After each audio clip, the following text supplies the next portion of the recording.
آج ہماری نماز کا مسئلہ ہے۔ آج ہم نماز ایک پڑھ لیتے ہیں، دوسری پڑھی نہیں جاتی، دوسری پڑھ لیتے تیسری پڑھی نہیں جاتی۔ آج ہمیں ہر کام کے لیے موٹیویٹ ہونے کی ضرورت ہے۔ اللہ نے انسان کو قدرتی طور پر ایسا ہے کہ لالچی بنایا۔ روزانہ کی بنیاد پر اللہ کے ہاں جا کر اس بندے کی تعریف کرتے ہیں۔ تو یہ دو ٹائم ایسے ہیں، اس کے اندر فرشتے جا کر اللہ کو بتاتے ہیں کہ ہم جب گئے تھے، اللہ رب العزت ذمہ داری لے رہے ہیں، کوئی ایم این ایم پی نہیں لے رہا، کوئی وڈیرا جگیدار نہیں لے رہا۔ موٹیویشن ایک ایسی چیز ہے کہ اس کے ذریعے سے آپ کسی بھی کام کو کسی سے کروانا چاہیں بہت آسانی سے کروا سکتے ہیں۔ آج ہماری نماز کا مسئلہ ہے۔ آج ہم نماز ایک پڑھ لیتے ہیں، دوسری پڑھی نہیں جاتی، دوسری پڑھ لیتے تیسری پڑھی نہیں جاتی۔ ہر مسلمان چاہتا ہے کہ وہ نماز پڑھے، لیکن وہ نماز کس طرح پڑھے؟ وہ نماز میں سستی ہو رہی ہے اس کا سب سے بڑا جو مسئلہ ہے وہ ہے موٹیویشن۔ آج ہمیں ہر کام کے لیے موٹیویٹ ہونے کی ضرورت ہے۔ جیسے انسان موٹیویشنل سپیکرز ہوتے ہیں، مختلف کاموں کے لیے ہمیں موٹیویٹ کرتے ہیں، دنیا کے کاموں کے لیے بھی ہمیں اپنے لیے کوئی نہ کوئی موٹیویشن۔ اسی طرح نماز کے لیے بھی موٹیویشن کی ضرورت ہے۔ روزانہ کی بنیاد پر اس کے فائدے، اللہ نے انسان کو قدرتی طور پر ایسا ہے کہ لالچی بنایا ہے۔ انسان کو کیا بنایا؟ لالچی بنایا۔ اب انسان کا کیا ہے کہ وہ جہاں نفع کی چیزوں کو دیکھتا ہے اس طرف بھاگنے کی کوشش کرتا ہے۔ اب نفع کن چیزوں میں ہے اور موٹیویشنز کیا ہیں؟ وہ آپ صلی اللہ علیہ وسلم کی زندگی ہے، صحابہ کی پریکٹیکل لائف ہے، اور آپ صلی اللہ علیہ وسلم کی فرمان ہے۔ اب آپ صلی اللہ علیہ وسلم نے جو احادیث بیان کی ہیں ان کو روزانہ سننا، نماز کے فائدے اگر انسان کو پتہ چل جائیں، ادھر 5 وقت کی نماز ہے، ٹوٹل گھنٹہ 1 گھنٹے کا کام ہے۔ یہ باتیں جو میں کر رہا ہوں سب کو پتہ ہے، لیکن اصل بات جو میں کرنا چاہ رہا ہوں موٹیویشن، وہ یہ ہے کہ ہمیں روزانہ کی بنیاد پر ان باتوں کو دہرانے کی ضرورت ہے کہ نماز کے فوائد کیا ہیں۔ اب نماز کے بارے میں کیا فرمایا گیا کہ فجر کی نماز اور عصر کی نماز ایک ایسی نماز ہے کہ جس شخص نے فجر کی نماز پڑھ لی اور عصر کی نماز پڑھ لی، فرشتے روزانہ کی بنیاد پر اللہ کے ہاں جا کر اس بندے کی تعریف کرتے ہیں، اور اللہ رب العزت فرشتوں کے سامنے اپنے ان بندوں کا فخر کرتے ہیں۔ جب انسان کو پیدا کیا گیا، انسان کو بنایا گیا، تو اس ٹائم پہ فرشتوں نے اللہ سے کہا کہ ہم آپ کی عبادت کے لیے کافی ہیں، یہ زمین میں جا کر کیا کریں گے؟ فساد کریں گے۔ پہلے سپارے کی آیات ہیں، ہر کسی نے سنی ہوئی ہیں۔ تو اللہ تعالیٰ نے کہا جو میں جانتا ہوں وہ تم نہیں جانتے۔ جب یہ فرشتے، یعنی کہ فجر کی نماز سے جب انسان نماز پڑھ رہا ہوتا ہے، جو رات پوری فرشتے ان کے ساتھ ہوتے ہیں، کرام کاتبین کی بات ہو رہی ہے، جو یہ ہمارے دائیں بائیں فرشتے موجود ہیں جو ہمارے اعمال لکھتے ہیں، ان کے بدلنے کا وقت ہوتا ہے۔ ایک صبح کا وقت ہوتا ہے اور ایک عصر کے ٹائم کا وقت ہوتا ہے۔ جب انسان فجر کی نماز پڑھ رہا ہو اور فجر کی نماز کے بعد بیٹھ کے کچھ دیر اللہ کو یاد کر رہا ہو اور عصر کی نماز پڑھ رہا ہو، تو یہ دو ٹائم ایسے ہیں، اس کے اندر فرشتے جا کر اللہ کو بتاتے ہیں کہ ہم جب گئے تھے عصر ٹائم، وہ جب آئے تھے تب بھی ہم اللہ کی عبادت میں لگے ہوئے تھے، اللہ کو راضی کرنے کی کوشش کر رہے تھے، اور جب وہ جائیں گے فجر کے وقت تب بھی وہ یہ بات کہیں گے، اور جو دوسرے آنے والے فجر میں وہ بھی یہ بات کرتے ہیں، اور جب وہ عصر میں جاتے ہیں تو وہ جا کر بھی یہی رپورٹ دیتے ہیں۔ تو اللہ کے پاس ہر وقت ہماری تعریف ہو رہی ہوتی ہے، اور اللہ فرشتوں پر فخر کر رہا ہوتا ہے کہ دیکھو میرے بندہ جو اس ساری دنیا کے مسائل کے باوجود، اس کی بیوی اسے اپنی طرف اٹریکٹ کرتی ہے، اس کے بچے اسے اپنی طرف اٹریکٹ کرتے ہیں، اس کی جاب اپنی طرف اٹریکٹ کرتی ہے، اس کی مصروفیات ہیں، اس کی جابس ہیں، اس کا مال ہے، وہ ہر چیزیں اسے اپنی طرف اٹریکٹ کر رہا ہے، ان سب چیزوں کو صرف میری ذات کے لیے چھوڑ کر یہ میرے سامنے کھڑا ہوا ہے۔ تو انسان سے اللہ سب سے زیادہ محبت اور سب سے زیادہ قریب سجدے کی جگہ پہ ہوتا ہے، سب سے زیادہ۔ یہ حدیث نبی بتا رہا ہوں میں آپ کو کہ فجر کی نماز کے بعد اور عصر کی نماز کے بعد اللہ تعالیٰ کہتا ہے کہ کچھ دیر مجھے یاد کر لیا کرو، باقی وقت میں تمہاری کفایت کروں گا، تمہارے معاملات کو باقی کو میں دیکھوں گا۔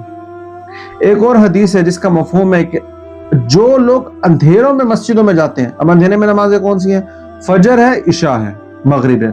جو لوگ اندھیروں میں مسجدوں میں بکثرت جاتے ہیں، انہیں قیامت کے دن کی نور کی پوری خوشخبری سنا دیں، یعنی کہ قیامت والے دن جو نور ہوگا اس کی ضرورت کا پتہ اس وقت چلے گا جب چاروں طرف اندھیرا ہوگا۔ بندہ اپنی قبر سے اٹھے گا اور اس نے کیا کہتے ہیں حشر کے میدان کی طرف بھاگنا ہوگا، اور اس کے چاروں طرف اندھیرا ہی اندھیرا ہوگا۔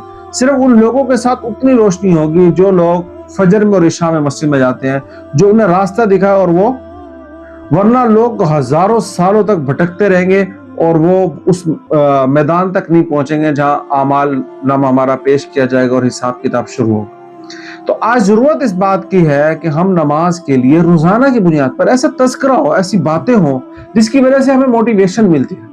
ہم جہاں بیٹھے اپنے بچوں میں، گھر والوں میں، رشتہ داروں میں، ہمسایوں میں، جہاں ہم اپنے کاروبار کی جگہ ہے، جاب کی جگہ ہے، کالج ہے، یونیورسٹی ہے، اسکول ہے، وہاں ایسی باتیں کی جائیں، ایسی احادیث بیان کی جائیں جس سے انسان موٹیویٹ ہو رہا ہو، جن سے انسان موٹیویٹ ہو رہا ہو. ایک اور حدیث ہے، آپ صلی اللہ علیہ وسلم نے ارشاد فرمایا کہ جو شخص 5 وقت کی نماز کا اہتمام کرے. اب یہ حدیث قدسی ہے. اللہ تعالیٰ اس انسان کی ذمہ داری لیتے ہیں کہ اسے فرمایا جو نماز کا اہتمام کرے، نماز سے پہلے نماز کی تیاری کرے اور وقت پہ جا کر نماز کو ادا کرے، اہتمام کرے. اللہ رب العزت ذمہ داری لے رہے ہیں. کوئی ایم این ایم پی نہیں لے رہا، کوئی وڈیرا جگیدار نہیں لے رہا، کوئی آپ کا رشتہ دار نہیں لے رہا، بلکہ کون؟ اللہ رب العزت ذمہ داری لے رہے ہیں کہ اس شخص کو مرتے ہی جنت میں داخل کر دیا جائے.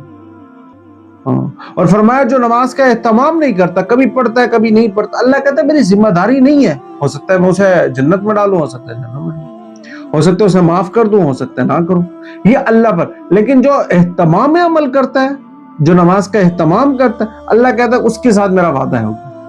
اب اس طرح کی حدیث جب میں اور آپ سنیں گے تو انشاءاللہ ہمارا ذہن بنے گا اور ہم اس طرف آئیں گے. ایک اور حدیث آپ صلی اللہ علیہ وسلم کی فرمایا کہ جو شخص 5 وقت کی نماز کے دوران وضو کرتا ہے، وہ گناہ جو اس دن اس کے ہاتھ سے ہوئے، وہ گناہ جو اس کے پاؤں نے کیے، وہ گناہ جو اس کے دل میں پیدا ہوئے، وہ گناہ جس کو اس کے آنکھوں نے کیا. مفہوم بتا رہا ہوں.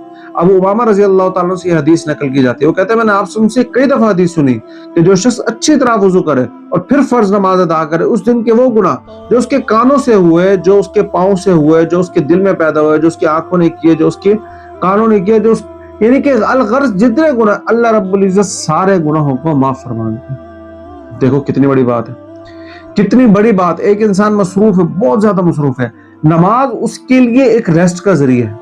اور ایک انسان بالکل فارغ ہے، نماز اس کے لیے ایک مصروفیت ہے. تو اللہ رب العزت نے اس کے اندر بڑی حکمت رکھی ہے. 5 وقت اپنے پاس بلانا اور اپنے پاس اپنے سامنے کھڑا کرنا، بھائی یہ بڑی شرف کی بات ہے. آج یہ دیکھیں ہمارے گھر میں مہمان 3 قسم کے آتے ہیں. ہم لوگوں کے گھروں میں جو مہمان ہیں وہ 3 قسم کے ہوتے ہیں. ایک مہمان وہ ہوتا ہے جس کو ہم باہر سے چلتا کرتے ہیں. وہ آتا ہے، وہ کہتا ہے کہ آپ سے یہ کام معاملات ہیں. بچوں کہتا ہے اسے کہو کہ والد صاحب گھر ہی نہیں، اور اس باہر سے چلتا، باہر سے کام ختم کرو اس کو بھیجو. دوسرا مہمان وہ ہوتا ہے، ہم اسے بلاتے ہیں، اسے بٹھاتے ہیں، اسے چائے شائے پلاتے ہیں اور اس کے بعد اسے روانہ کرتے ہیں، اس کا کام کرتے ہیں. تیسرا وہ مہمان ہوتا ہے جو ہمارے گھروں میں آتا ہے اور ہمارے پاس بیٹھتا ہے. وہ ہمارا دل کرتا ہے کہ یار یہ ہمارے پاس رات کو رہے، ہم اس کو کھانا کھلائیں اور ہم اس کا اکرام کرتے ہیں. وہ 1-2 دن رہتا ہے پھر جاتا ہے. تو اب ایسے ہی اللہ کے ساتھ میرا آپ کا معاملہ ہے. ہمارا آپ کا جتنا اللہ سے تعلق ہو، کچھ لوگ ہوتے ہیں مسجد میں آتے ہیں، واش روم تک آتے ہیں، واش روموں کو نکل جاتے ہیں. اب اللہ انہیں اپنے گھروں میں لانے نہیں چاہ رہے.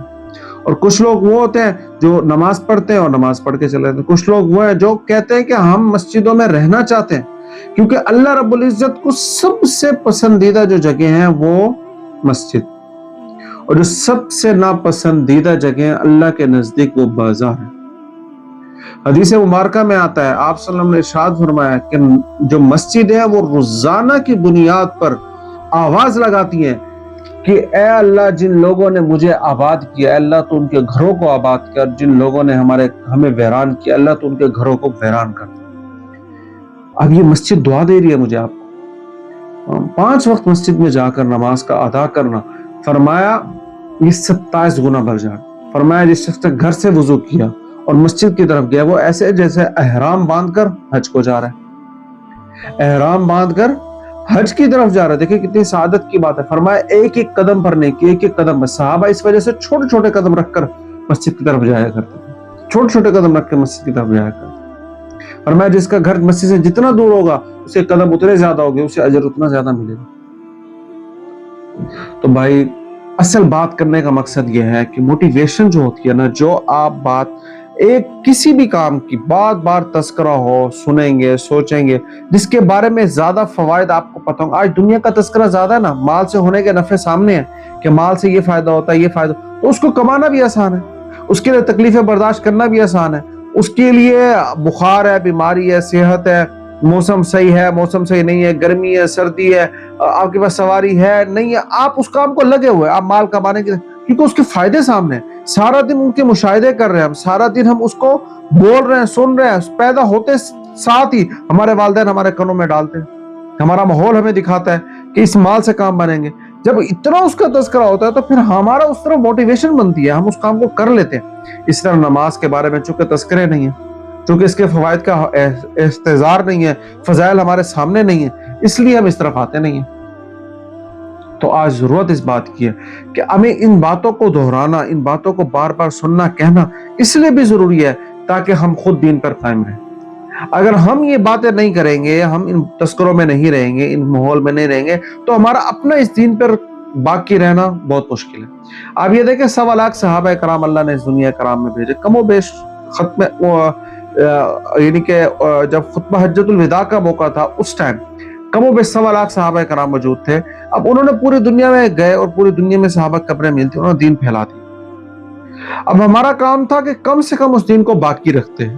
باقی کیا رہا, جو رہا قصر تھا وہ بھی ختم ہو گیا. اور چونکہ محنت ہم کر نہیں رہے, ہم دعوت دیتے نہیں ہیں, ہم لوگوں کو دین کی طرف بلاتے نہیں ہیں, ہم اس کے لیے اپنا جان مال وقت لگاتے نہیں ہیں, ہم اس طرح جس طرح محنت کرنی چاہیے کر نہیں رہے, تو ہو کیا رہا ہے, ہماری اپنی زندگیوں سے یہ دین اور دین کے معاملات نکلتے جا رہے ہیں, ان کی اہمیت نکلتی. ویڈیو لمبی ہو جائے گی, میں اس کو ہی ختم کرتا ہوں, کلوز کرتا ہوں. اصل مقصد یہ تھا کہ ہمیں اس ماحول کو اپنانا چاہیے جس کے اندر یہ تذکرے بہت زیادہ ہیں. روزانہ کی بنیاد پر 2 4 5 احادیث نکالنا, ان کو پڑھنا یہ ضروری ہے, اور گھر میں اس کو دہرانا, اس کا ایک ماحول بنانا یہ ضروری ہے, تاکہ کیا ہو بھائی, نماز کی طرف موٹیویشن ہو.